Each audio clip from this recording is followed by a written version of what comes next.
دونوں نوجوان بھی ہیں اور اکیڈمکس بھی ہیں نا؟ جی جی. تو آپ لوگ ذرا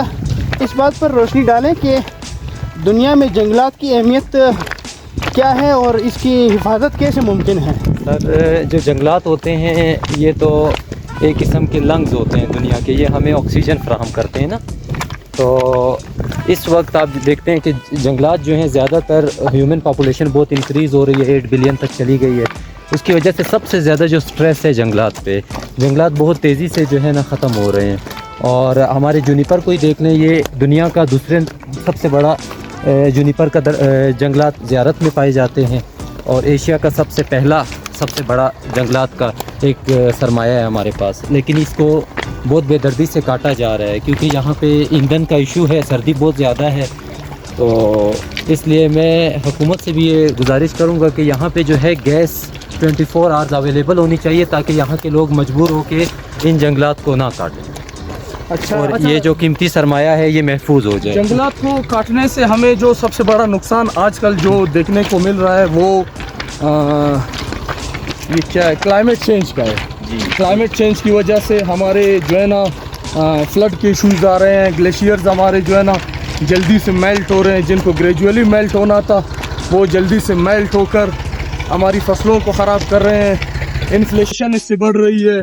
اس سے فوڈ آئٹمس کی شارٹیج پیدا ہو رہی ہے جس کی وجہ سے غربت میں بھی کافی اضافہ ہو رہا ہے. اور ہمارے جو کسان برادری ہے جن کی مکمل اوورلی وہ ڈپینڈنٹ ہے اپنے ایگریکلچرل پروڈکٹس کے اوپر, تو ان کی ایگریکلچرل پروڈکٹس بھی فلڈ کی نظر ہو رہے ہیں. تو اس سے ہمارے کسان بھائیوں کا بھی کافی نقصان ہو رہا ہے. صرف ان جنگلات کی کٹائی کی وجہ سے آج ہم کلائمیٹ چینج کو دیکھ رہے ہیں. اور ہم نے جو ہاؤسنگ اسکیمز بنا لی, جن جنگلات کو ہم نے کاٹ کر ہاؤسنگ اسکیمز بنا لی, تو یہ گرمی جو آج کل ہیوی ایک ہیٹ ویو آ رہی ہے ہمارے سر پر مسلط ہوئی ہے, وہ سب اسی جنگلات کو کاٹنے کا شاخسانہ ہے. جنگلات ہمارے لیے سر ایک نعمت سے کم نہیں, ان کی قدر کرنی چاہیے. اور دیکھیں یہاں پہ خصوصاً کوئٹہ سے لوگ آتے ہیں, کوئٹہ سے دور سے لوگ آتے ہیں یہاں پہ, کافی لمبی سفر کر کے آتے ہیں. نیچرل بیوٹی ہے, اس نیچرل بیوٹی کو لوگ دیکھنے کے لیے آتے ہیں. تو کوشش کریں کہ ہم لوگ ہمارے پاس جو دیگر وسائل ہیں جیسے جلانے کے لیے ہمارے پاس LPG گیس ہے, اور جو ہے نا اس کے علاوہ سوئی سدرن گیس ہے, اور جو ہے نا بجلی کے آج کل ہیٹرز آ گئے اچھے خاصے مارکیٹس میں. تو ان لکڑیوں کو کاٹنے, جنگلات کو کاٹ کر کے ان لکڑیاں جلانے سے بہتر ہے کہ ہم 2-4 پیسے خرچ کر کے ہم انہی سے اپنا کام چلا لیں اور ان جنگلات کی قدر کریں. اچھا, ایک المیہ تو ہمارے پاس یہ ہے, ہمارے ساتھ یہ ہے کہ گیس تو جاتی ہے یہاں سے چند سو کلومیٹر کے بعد, لیکن یہاں تک نہیں آ سکتی. تو ایک تو ہمارے وسائل پر دوسروں کا قبضہ ہے, ٹھیک ہے. یہ ایک ہمارے وسائل کا مسئلہ ہے نا, وہ وسائل جو ہم بروئے کار لا کر ان جنگلات کو بچا سکتے ہیں وہ وسائل ابھی ہمیں خود دستیاب نہیں ہے. تو یہ ایک بہت بڑا المیہ ہے. تو یہاں پر لوکلی لوگ کیا کر سکتے ہیں جو ان جنگلات کو بھی بچا سکیں اور وہ اپنے ایندھن کا اہتمام بھی کر سکے؟ ہمارے پاس تو آئیڈیاز ہوتے ہیں, لیکن جب بات وہ آتے ہیں نا گراؤنڈ ریئلٹیز پہ, تو گراؤنڈ ریئلٹیز پہ ان چیزوں کو پھر جو ہے نا استعمال کرنا کچھ مشکل ہوتا ہے. میں تو کہتا ہوں کہ جو ہے نا چلو LPG گیس کا استعمال کریں لوگ, یا جو ہے نا بجلی کا استعمال کریں. تو یہ جو ہے نا یہاں کے بندے جب میری اس رائے کو سنیں گے تو وہ کہیں گے کہ بھائی یہ 1 دن کا کام نہیں ہے, 2 دن کا کام نہیں ہے, 1 مہینے کا کام نہیں ہے, یہ تو جو ہے نا پوری عمر کا کام ہے. اور لوگوں کی جو ہے نا یہاں پہ لوگوں نے جو ہے نا اپنی عمر گزارنی ہے. تو میں ریکویسٹ کرتا ہوں کہ جو ہے نا یہاں پہ جو بھی وسائل ہے, چلو گیس جتنی آتی ہے اور جو ہے نا بجلی اگر یہاں پہ ہے اور جو ہے نا سولر ہمارے پاس جو ہیٹرز آتے ہیں تو ان کا استعمال کریں, بجائے یہ کہ جو ہے نا ہم ان جنگلات کی ڈیفورسٹریشن کریں اور ان کی جو ہے نا لکڑیاں کاٹ کے ہم لوگ ان کو جلائیں. آج جو یہ خوبصورتی ہمیں یہاں پہ نظر آ رہی ہے, شاید جو ہے نا ایک زمانے میں ہماری آنے والے نسلوں کو پھر یہ شاید دستیاب نہ ہو ان کی جو ہے نا کٹاؤ کی وجہ سے. تو رہ گئی بات آپ کی سر کہ وہ جو ہمارے وسائل ہمیں دستیاب نہیں ہے, وہ بالکل میں آپ کی بات سے اتفاق کرتا ہوں کہ ہمیں ہمارے وسائل پہ دسترس نہیں دی گئی ہے. تو اس پہ ہم افسوس ہی کر سکتے ہیں, اور جو ہے نا ارباب اختیار کو یہ میسج بھی دے سکتے ہیں کہ ان جنگلات کی کٹاؤ کے ذمہ دار آپ لوگ ہوں گے. اگر یہاں کے لوگ اپنی جو ہے نا بچاؤ کے لیے, اپنی زندگی گزارنے کے لیے, کہ اگر وہ یہاں سے لکڑیاں کاٹ کر کے لے جاتے ہیں تو یہاں کے ایک ایک تیلی کی آپ ذمہ دار ہیں. پروفیسر قدوس ککڑ صاحب ہیں ہمارے ساتھ, ان سے پوچھتے ہیں کہ پہلے ان جنگلات کی اہمیت پوچھتے ہیں, کیونکہ وہ ایک سوشالوجسٹ بھی ہیں, پروفیسر ہے. ان سے پوچھتے ہیں کہ ان جنگلات کے متعلق ایک خدشات پائے جاتے ہیں کہ یہ کٹاؤ کی طرف جا رہے ہیں, تو اس کا سدباب کیسے ممکن ہے اور اس کا متبادل کیا ہو سکتا ہے, اور یہاں کے لوگ جو ماہانہ انکم ان کی کم ہے تو وہ LPG وغیرہ بھی افورڈ نہیں کر سکتے زیادہ تر, تو وہ پھر جنگلات کے کٹاؤ کی طرف جاتے ہیں. اب اس کا متبادل کیا ہونا چاہیے آپ کے خیال میں؟ شکریہ نقیب زیب کاکڑ صاحب. اس بات کے اندر تو دو رائے نہیں ہے کہ ہمارے وطن میں, ہمارے علاقے کے اندر آج سے کوئی 30-40 سال پہلے یہاں پر جو جنگلات تھے, یا چاہے مختلف قسم کے اقسام کے درخت تھے یا جڑی بوٹیاں تھیں, وہ تقریباً کٹاؤ بھی ہوئی ان کی رہے ہیں. اس کے اندر تو دو رائے نہیں. اس کے مختلف وجوہات ہیں. اس میں ایک وجہ جو ہے, جو سب سے بڑی وجہ ہے, وہ یہ ہے کہ یہاں پر ہمارے علاقے کے اندر جو ایندھن ہے اس کا جو متبادل ہے درخت کے علاوہ یا لکڑی کے علاوہ, جس کو جلا کے کھانا بھی پکاتے ہیں, اور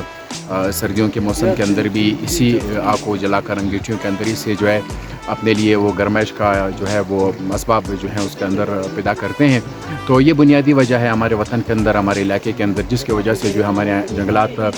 شدید خطرات سے دوچار ہیں. کچھ چیزیں ایسی ہوتی ہیں جو ریاست کے سطح پہ ہو سکتی ہیں, جس کے اوپر جو ہے معاشرے میں, سماج میں, یا لوگ یا عام پبلک یا عوام جو ہے ہم چیزوں کی سدباب جو ہے وہ نہیں کر سکتے, وہ پاسبل ہی نہیں ہوتی ہیں. تو کچھ چیزیں, کچھ فیصلے, کچھ پالیسیز جو ہے وہ ریاست کے اوپر کے بنیاد پہ بنتی ہیں, لیکن بس بدقسمتی سے ایک تو معاملہ یہ کہ یہاں پر پالیسیاں بنتی نہیں ہیں. اگر وہ بنتی ہیں تو اسلام آباد کے اندر جو ہے ایئر کنڈیشنز رومز کے اندر وہ بنتی ہے, جن کے حقائق کے ساتھ, گراؤنڈ ریئلٹی کے ساتھ کوئی تعلق ہی نہیں ہوتا ہے. اگر پھر بھی کسی پیمانے پر وہ بن بھی جاتی ہیں کہ وہ کنزرویٹیو جو ہے جنگلات کا فارسٹ کا روکا جائے یا اس قسم کے اقدامات اٹھائے جائیں, وہ ایک تو ریئلٹی سے جو ہے وہ دور ہوتی ہیں. دوسری بات اس کے اندر یہ بھی ہوتی ہے,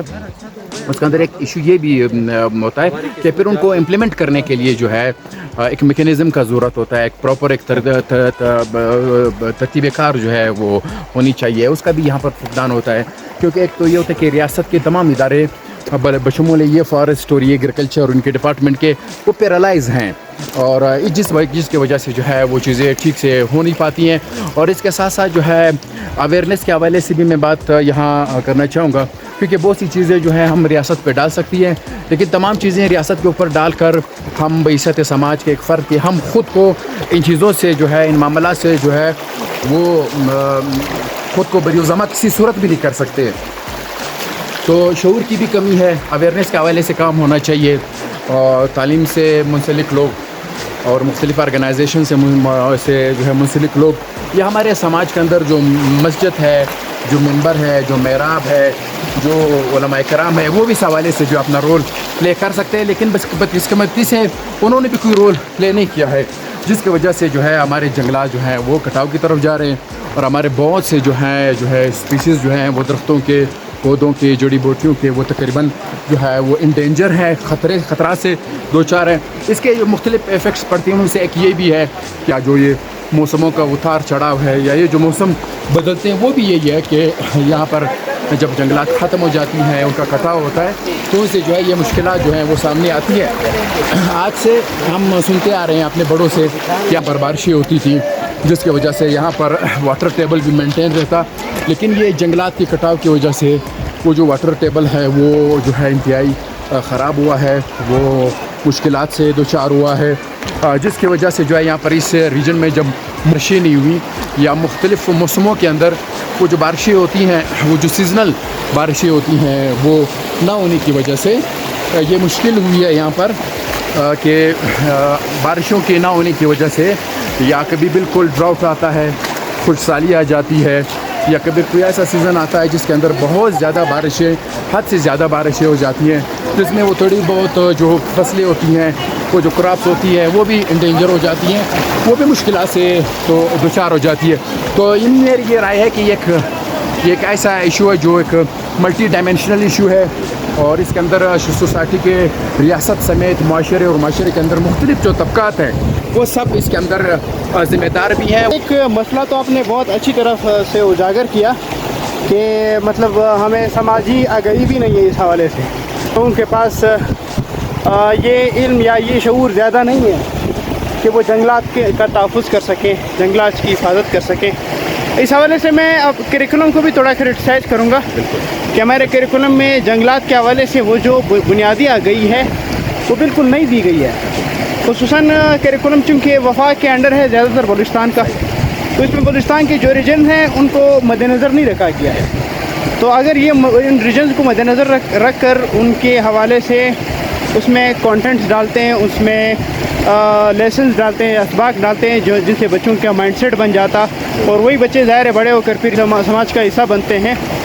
تو یہ آپ اس کو کس تناظر میں دیکھتے ہیں کہ کریکولم کو اسی طرح ریجن وائز چھوڑ دینا چاہیے تاکہ وہ ان جغرافیائی ضرورتوں کو مد نظر رکھ کر ان کے مطابق اس میں مواد ڈال سکیں؟ جی بالکل پروفیسر صاحب, اس حوالے سے تو ہماری پوائنٹ آف ویو جو ہے وہ روز اول سے بالکل کلیئر ہے. ہم یہ سمجھتے ہیں کہ ٹھیک ہے یہ ساری باتیں کوآرڈینیٹ ہونی چاہیے چونکہ یہ ایک ریاست ہے, اس کی 4 اکائیاں ہیں, ایک وفاق ہے, یا اس کے اندر جو آپ گلگت بلتستان کو بھی کر دیں تو 5 اکائیاں یہ بن جائیں گی. اس حوالے سے ہم یہ سمجھتے ہیں کہ ایک نظام بھی ہو, ایک نصاب بھی ہو, ایک زبان بھی ہو, ایک میڈیم بھی ہو, لیکن کچھ چیزیں ایسی ہوتی ہیں جو بہت امپورٹنٹ ہوتی ہیں کیونکہ یہ جو کریکولم ہے یا جو یہ نصاب ہے یہ وہ پرنٹس ہوتی ہیں, وہ بنیادی چیزیں ہوتی ہیں جس پہ قومیں بنتی ہیں, جس کے قوموں کی بنیادیں پڑتی ہیں, جس پہ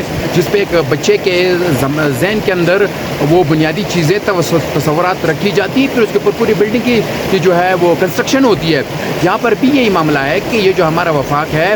وہ کسی بھی اکائی کو, یا اگر ہم یہ کہیں کسی کے بجائے اگر ہم یہ کہیں کہ جو 3 جو اکائیاں ہیں جس طرح خیبر پختونخوا ہے یا بلوچستان ہے یا سندھ ہے, ان وفاقیوں ان اکائیوں کی جو بنیادی چیزیں ہیں ان کو ایڈریس ہی نہیں کرتی ہے. جس طرح آپ نے بات کی اگر یہاں پر ہم صرف جنگلات کے اوپر فوکس رہیں, دیکھیں پروفیسر صاحب یہاں پر بلوچستان میں جو بلوچستان کی جو سوسائٹی ہے یا بلوچستان کے لوگوں کی جو معیشت ہے اس کی بنیاد دو چیزوں کے اوپر ہے, یا یہاں پر ایگریکلچر ہے یا یہاں پر لائف اسٹاک ہے.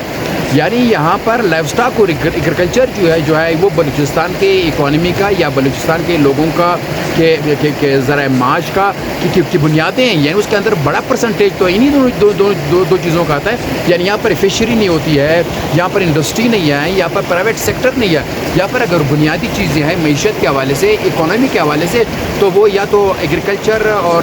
فارسٹ ہے یا آپ کا جو ہے لائف اسٹاک ہے. لیکن آپ اور ہم بہتر جانتے ہیں کہ جب سے ہم پڑھتے آ رہے ہیں آج تک, یا اب جب ہماری نئی جنریشن پڑھ رہی ہے ان کے ٹیکسٹ بکس کو جب ہم اٹھاتے ہیں تو اس کے اندر کہیں بھی نہ تو فارسٹ کے حوالے سے جو ہے کوئی بات ہوتی ہے, نہ تو جو ہے لائف اسٹاک کے حوالے سے اس کے اندر کوئی چیز ہے, نہ تو ساتھ میں جو ہے ایگریکلچر کے حوالے سے نہ تو اس کے اندر کوئی کنٹینٹ ہوتا ہے, نہ اس کے حوالے سے اویئرنیس ہوتی ہے, نہ ہم بچوں کو ان کو پڑھاتے ہیں. یعنی وہ ہوائی چیزیں, وہ خلائی چیزیں جو 70-75 سال سے ہم اپنے بچوں کو پڑھا رہے ہیں, بدقسمتی سے آج کے اس دور کے اندر بھی ہم وہی پڑھا رہے ہیں. اگر یہ کام اس بنیاد پہ آج سے 30 سال پہلے, 40 سال پہلے یا 50 سال پہلے یہ ان بنیادوں کے اوپر کام ہوتا, ان ضروریات کے اوپر کام ہوتا, ہر ریجن کے لوگوں یا ہر ریجن کی ضروریات کے مطابق یا وہاں کی اکانومی کے مطابق یا وہاں کے کلچر, ہیریٹیج یا ان کی ہسٹری کی بنیاد پہ یہ چیزیں ہوتی, تو یہ چیزیں آج مختلف حوالوں سے یہاں پر ڈیولپمنٹ ہوتی, امپرومنٹ ہوتی ہے. تو میں بالکل آپ کے ساتھ اس پوائنٹ پہ ایگری کرتا ہوں, 100% ایگری کرتا ہوں کہ وفاق کے اندر جو کیورکلم بنتا ہے یا اسلام آباد کی ایئر کنڈیشنڈ رومز کے اندر جو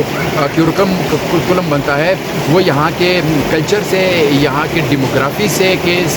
یہاں کے لوگوں کے ذرائع معاش سے, یہاں کے لوگوں کے تاریخ سے, ہسٹری سے بالکل 180 کے اس پہ بنتا ہے, جس وجہ سے جو ہے یہاں پر بیگانگی بھی ہے. اسی وجہ سے یہاں پر جو ہمارے بنیادی ریسورسز ہیں, وسائل ہیں, چاہے وہ پانی ہے, چاہے وہ ہمارا پہاڑ ہے, چاہے ہماری ڈیموگرافی ہے, فارسٹ ہے, ایگریکلچر ہے, لائف اسٹاک ہے, یا ہمارے منرلز, مائنز اینڈ منرلز ہے, ان سب کے حوالے سے یہاں پر بالکل ایک تاریکی ہے, اندھیرا ہے, اویئرنیس ہے. تو یہ ہونا چاہیے کہ ہمارے ریسرچ کے اندر, ہمارے کورس کے اندر, ان کے کنٹینٹس کے اندر یہ جو بنیادی چیزیں ہیں, ہسٹری تک, کلچر تک, سویلائزیشن تک, ہیریٹیج تک, ان تمام چیزوں کو جو ہے اس کے اندر ایڈریس ہونا چاہیے. اس وقت ہم زیارت میں ہیں اور اچھا یہ جو ہے یہ اس کے متعلق تو پروفیسرز نے رائے دی آپ لوگوں کو کہ یہ اسپاٹس کتنے اہم ہیں اور یہاں پر جو ٹورسٹ آتے ہیں وہ کتنی اہمیت رکھتے ہیں. تو سب سے بڑی بات جو ہم کرنے والے ہیں کہ یہ جگہ بہت محرومی کا شکار ہے. وہ اس حوالے سے کہ یہاں کے جو وسائل ہے، جو قدرتی وسائل ہے، خصوصاً جنگلات جو آپ مصنوعی طریقے سے بڑی مشکل سے دوبارہ بحال یا فعال کر سکتے ہیں، تو یہ تباہی کی جانب جا رہے ہیں. اور اس کی وجہ تو ان پروفیسر نے بڑی واضح طریقے سے بتا دی. اب یہاں کے جو وہ ہیں MPA صاحب ہے نور محمد دمڑ صاحب، تو ان سے میری یہی گزارش ہے کہ اس علاقے کو ترجیحی بنیادوں پر توجہ دیں، خصوصاً اس کی ٹورزم کو ترجیحی بنیادوں پر توجہ دیں، تاکہ اس کا ٹورزم نہ صرف بحال ہو بلکہ اس میں یہاں کی قدرتی وسائل کا ضیاع بھی نہ ہو، اور ان کا استعمال بھی اگر ہو تو وہ مؤثر طریقے سے ہو اور اس طریقے سے ہو کہ لوگ بھی اس کو بروئے کار لا سکیں اور ان کا ضیاع بھی نہ ہو. تو یہی میری گزارش ہے ان سے. یقیناً ان کی اور بھی مصروفیات ہوں گی، ان مصروفیات میں سے تھوڑا سا وقت نکال کر ان کو ان قدرتی وسائل پر بھی فوکس کر دینا چاہیے. یہی جو ہے یہ مستقبل کا اثاثہ یہی ہے. مستقبل کے اثاثے جو ہیں میرے خیال سے وہ پروجیکٹس نہیں ہیں جو ماحولیاتی طور پر نقصان دہ ہے، کیونکہ نیا دور جو آنے والا ہے وہ ہمارے جو گلوبل وارمنگ کا ہے. گلوبل وارمنگ کی جو چیلنجز ہیں ان سے جو انسانوں نے لڑنا ہے، ان سے جو سوسائٹیز نے لڑنا ہے وہ وہی ہے. تو ان چیلنجز کو جیتنے کے لیے ہمیں ابھی سے کچھ کرنا ہوگا، ابھی سے ان چیلنجز کا سامنا کرنا پڑے گا، ان چیلنجز کا سدباب کرنا پڑے گا، تاکہ بعد میں ہماری آنے والی نسلوں کو ہمارے کیے ہوئے کا نتیجہ نہیں بھگتنا پڑے. تو بس یہی کہنا مقصود تھا. شکریہ.